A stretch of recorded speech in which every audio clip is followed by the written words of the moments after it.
The moment he kicked me out of the house, I didn't cry, I didn't beg. I just stared him straight in the eye and said calmly, "You'll regret this." He gave me that smug little smirk, certain he'd won. His mother stood behind him, clutching the fake bills I'd slipped into my wallet on purpose. Her act flawless, trembling hands, wide eyes, pretending to be the poor, frightened victim of my paranoia. They thought they'd humiliated me. What they didn't realize was that they'd only made their first move in a game I was already winning. When I met him, I thought I'd found someone grounded, not flashy, just kind. He had this easy laugh, this gentle way of listening that made me feel seen. I mistook his quietness for strength, but it wasn't strength.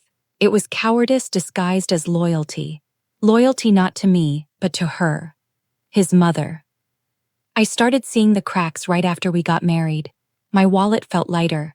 A few bills missing here and there.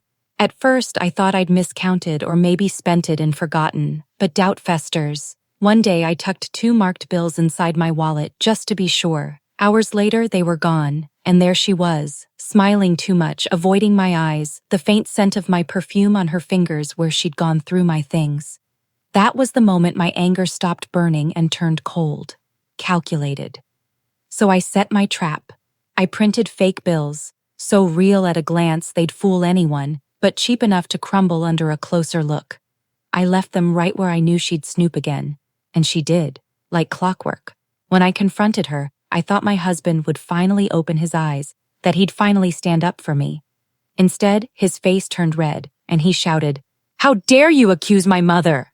Then he threw me out, just like that. That night, standing outside with my suitcase, the cold cutting through my skin, I realized something. He had made his choice. See.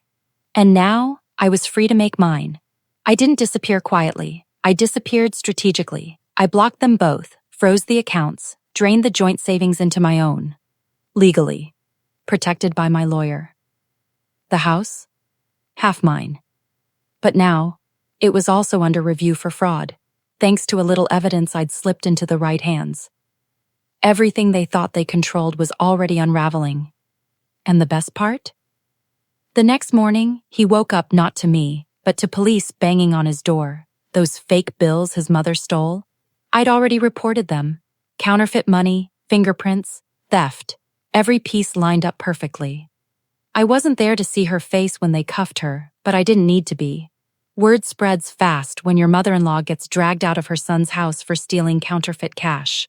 And him? He just stood there, frozen, watching his beloved mother get hauled away like the criminal she was. But I wasn't done yet. While she sat in custody, I dropped everything else I'd been saving, records of her gambling debts, fake signatures, hidden thefts masked as household expenses. And guess whose name was on half of it? His. He'd co-signed, he'd defended her. That made him part of the crime. The same man who smirked when he kicked me out wasn't smirking when the bank froze his accounts. Or when my lawyers served him divorce papers with a fat packet of evidence proving financial misconduct.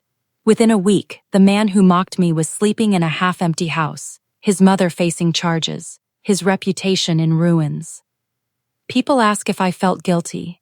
No, what I felt was clarity. Because betrayal isn't just about stealing, it's about choosing.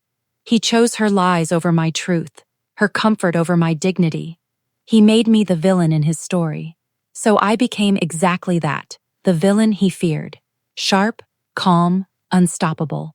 When I think back, I don't remember the sting of being thrown and out.